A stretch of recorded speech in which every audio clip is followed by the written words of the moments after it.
So I sat down to film another book chat for you guys, and of course somebody outside has decided to start using heavy machinery to do some kind of gardening, landscaping work, whatever, and all I can hear is the bobcat going back and forth and making noise and beeping, and I don't know whether my camera is picking it up. It's so loud, so it probably is, and I'm probably gonna have to scrap this video, but I have a finite amount of time in which I can film, so I'm gonna try filming for you guys anyway, because I have been reading a lot and I want to share what I've been reading with you guys, so we're just gonna go with it. My hair is also not cooperating. It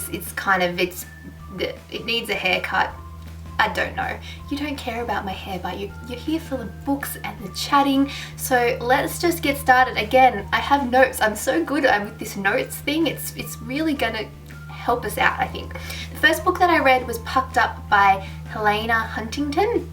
This is the second book in a series, which I don't know if it was planned on being a series, but it definitely is now, because I think the next book, Pucked Over, it started showing up in my like Amazon recommendations. It doesn't come out until January, but there's going to be more books. This one is Miller or Buck, depending on what you want to call it, and Sunny's story, and it was kind of set up in the first book because the brother of the girl in this one and the sister of the guy in this one were the main characters of the first book, and I think I did talk about that in a book chat. Maybe not, maybe it was during my book chat hiatus, but I did like that one, so I was happy to read the next book in the series. I don't know if it was quite as good as the first one, but I still did enjoy it. It's kind of about like a man-whore hockey player who turns good.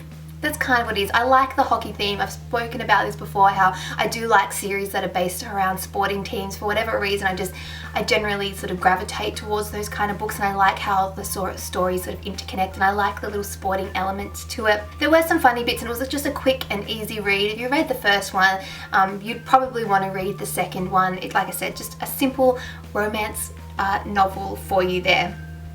The second books that I read, they were little novellas actually by R.L. Mathewson, which is an author that I really enjoy. I love her Neighbour from Hell series. I've really enjoyed that whole series. It's kind of about, they're always about couples that get together and they kind of initially hate each other but then sort of fall in love, and I always like the initial tension. I like fighting and arguing for whatever reason. I just genuinely enjoy that, particularly if it's in like good fun. So these are little novellas kind of about almost like an extra long epilogue that goes at the end of each of the stories about their honeymoon, and there's kind of a curse on this series, which basically is where the Bradford men, if they take their bride on a honeymoon within the first year of marriage, it will turn to hell. It will be disastrous, and none of the guys actually believe like the elders when they say this is going to happen, so of course they take their brides on a honeymoon and it all goes to crap. They're kind of like, they're just short, but they're decent enough that you feel like you're getting more of the story. Some novellas you feel like you get just a chapter, whereas this, you pay 99 cents and you get like a short book. So I really enjoy those. Not a lot happens because, like I said, they are a novella, but they're long enough to feel like satisfied about them, and they're funny and have a similar kind of humor to the original book. So if you like the originals, then check out the Honeymoon from Hell novellas, because I think you'll enjoy them. And I think there's another 3 more. I've read the first 3 and I have downloaded the next 2 or 3 to read. The next book that I want to talk about is Baking and Babies by Tara Sivec. This, again, I started talking about this Chocoholic series, I think in my last one, and this is a spin-off of a series that I read in the past called the Chocolate Lovers series. I hope I'm getting this right, but I really enjoyed the first series. It was quite a unique, over-the-top type of humour. You had to sort of just get into it, and I did. I have a simplistic, I guess, type. Actually, you know what? I like all types of humour. I like sarcastic humour. I like slapstick kind of humour. I like really in-your-face funny. I like when people make fun of themselves. I just like humorous things in general. I like to laugh. Who doesn't like to laugh? So anyway, the third book, and I think the final book in this whole kind of series, is Baking and Babies. It's Molly and Marco's story. It is funny. It was a nice way to round off the series. It wasn't quite as over the top and stupid as some of the other, or the first sort of 2 books in this series. If I was going to compare it, even in the original series, the initial book was quite funny and then there was like the third book that was kind of over the top, sort of almost stupid funny. This one almost went back to like the original kind of humor in the first books of the first series. I hope I'm making sense. I'm probably not.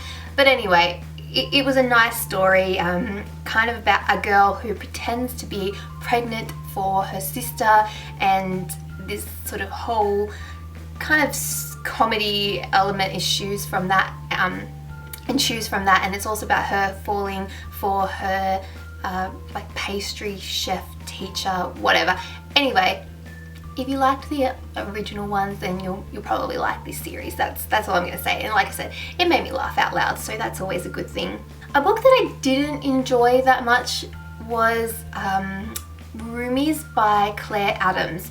This one is Leela and Dane's story, and it's a good premise overall. It's kind of about two people that are thrown together, become roommates out of necessity, and then they sort of start to fall for each other. Like, I'm sure you've heard that description tons of times before, and it can make for a really good story, but for whatever reason there were a lot of holes in this story. Like it felt like it jumped. Like, one minute they were sort of fighting and he was kind of thinking that he was maybe liking her, and then all of a sudden he was in love with her, and then all of a sudden she was in love with him, but she was leaving. Like, it needed to be fleshed out, is what I'm trying to say. The characters make sort of stupid decisions, and not a lot of the book is actually spent, like a lot of the time of the book is actually spent with them together.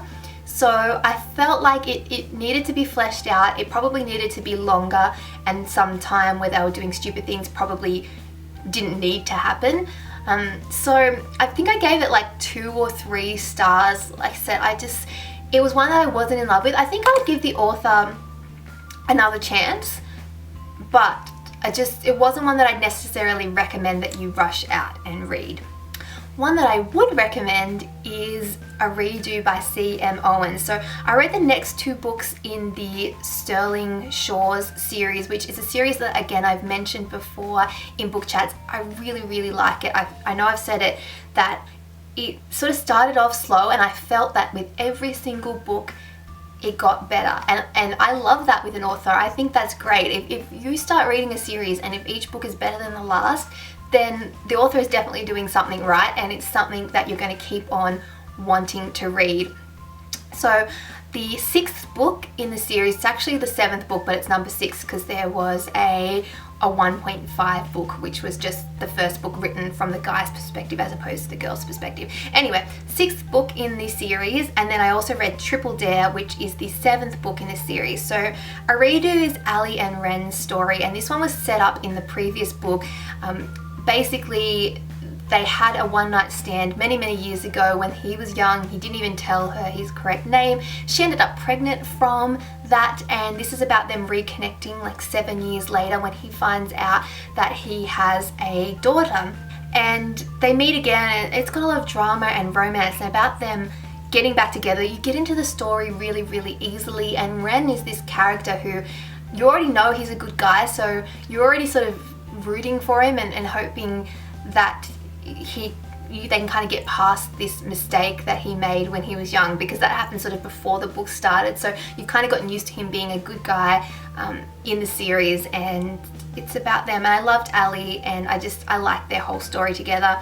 And then Triple Dare is Corbin and Ruby's story, and this one again kind of had a little bit of build up in previous books, mainly from Corbin's side, but Ruby's newly introduced. And this one is about them. They have been friends and sort of almost lovers from quite a young age, and you kind of get to see the past and get to see the future. There's a lot of back and forth. I'm just sort of reading my notes here. Corbin as a hero or main character was a bit of a jerk at some times in this one, which I kind of liked, because sometimes the guy's just too perfect, and in real life guys aren't like that, or at least a lot of the guys that I know, they're human, they make mistakes. So I didn't actually mind the fact that there was a bit of back and forth and that he was a bit of a jerk sometimes, because all's well that ends well. It's a nice sort of new adult romance series, and I would definitely recommend it. Last couple of books I wanted to talk about, more kind of continuations of series. The first one is Paper Hearts by Claire Contreras, I think is how you say her name. The first book in this series, Kaleidoscope Hearts, I read quite a while ago, so much so that I kind of had forgotten what had happened, which annoys the crap out of me. I've said this before, but I then had like a novella at the start of this book, which kind of sort of set up this book and ended the last book a little bit, or continued that on. So that kind of helped me get back into the story. And then we had the full-size book, so you kind of pay for the one, but you get a little novella at the start of it, which I think is called Torn Hearts maybe. So Torn Hearts is the novella, then Paper Hearts is the actual book.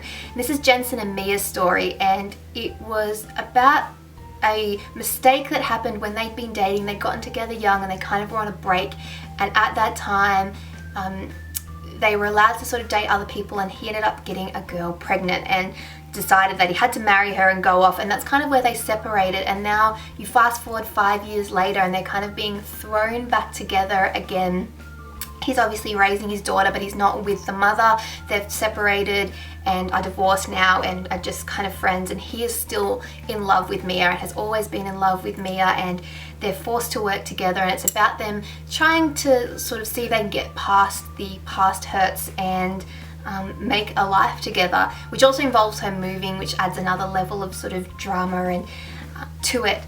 And I enjoyed this one. It was hard, it was well written and easy to get into, but it was kind of hard for me as well, because stories like this, I never know what I would do in that kind of situation, because cheating and things like that always bother me. And this wasn't cheating because technically they're apart, but knowing that the guy that you're in love with is always going to be forever connected to another woman through a child, I think is really, really difficult, and is an issue that I don't know how I would deal with in real life. So it's always hard for me to read that in books, but a really, really nice story. I definitely would recommend Kaleidoscope Hearts and Paper Hearts by Claire. And the last one to finish off this book chat is The Allure of Julian Lefray by R.S. Gray. I've actually started reading the second book in this series, which is called The Allure of Dean Harper by R.S. Gray. So the first book is Josephine and Julian's story, and she's a fashion blogger who's moved to New York, and she gets hired by Julian, whose sister is a fashion designer, and he's kind of helping her with her business while she is in rehab. So Julian and Josephine are working together, and he's initially attracted to her straight away. She is to him, but then she also is kind of fighting it a bit because she really needs the job. It's a nice story. I love the blogger element to it, because Josephine is a fashion blogger and has her own blog, and it's well written, it's easy to read. I would actually read the blog if it existed, because she's a very down-to-earth character, and it was just a fun, simple story. And the next book is kind of set up in the first one. It's about the best friend in the first book, Lily, and then the best friend of the guy, Dean, who we both see in The Allure of Julian Lefray. And then the second book, Dean, who is the best friend, he gets his own book, and it's Lily and Dean and about them getting together. I've only just started it, but I can already tell that it's going to be quite sort of similar in terms of just an easy read. Obviously a romance style story, a little bit of sort of drama, but nothing too much. It's one of those ones that you just end with a smile on your face. So I've been enjoying that author and those books, and that brings us to the end of what I've read recently. I'm super excited because obviously this video is going to go up some point in the future, but today, the day that I'm filming it, More Than Enough by what's her name? Jay McLean. I had a mind blank, has just been released, and I've just downloaded it onto my Kindle app, which makes me so excited. So I'm definitely going to be reading that as soon as I've finished. Also, November 9 by Colleen Hoover is coming out on November 10th, which is in a couple of days' time. So I'm really looking forward to reading that. And I think there's another couple of books that have just come out that I'm excited to read. So definitely a lot of new stuff on my Kindle, and there'll be a new book chat. Definitely another one before the end of the year. I've also have a Christmas book lying around. I got a new one from Susan Mallory, which I'm saving until December for Christmas. But yes, that is what I'm reading next, although by the time this video goes up I will have already read it, but you'll be hearing about it in my next book chat. Let me know what you've been reading in the comments below, and if you've read any of the books that I've chatted about. Other than that, I'm gonna go. I hope you guys are all doing really, really well. I hope that there was no excess noise around, or it wasn't too bad, and that you were able to enjoy this video, and I will see you guys all next time. Bye!